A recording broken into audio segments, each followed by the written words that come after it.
Salimele SA Refresh acethula ku-share uphinde ucomment wakhohlinayo subscriber kulona leli page leli SA Refresh. Kutholakala abantu abawu-44 abanobuzo base-Ethiopia, abangu-17 kubona kuthiwa izingane ezincane. Bonke labantu laba abakwazi ngisho nokukhuluma ulimi olulodwa lala eSouth Africa, ngisho ne-English. Batholwe kumuzi oseParkmore eSandton, betholwa ngama-security akhona. Kube kuripothelwa amaphoyisa ngalolu daba lwalabantu laba abawu-44 abatholiwe kulo muzi lo.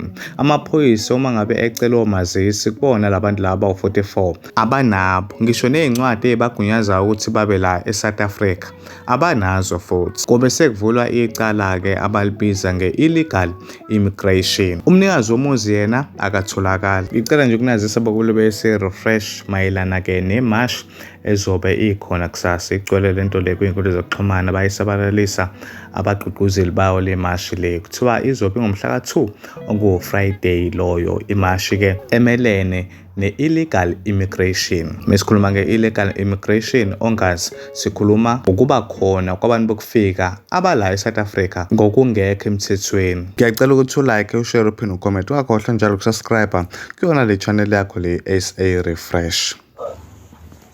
Bachekile phakathi ukufika.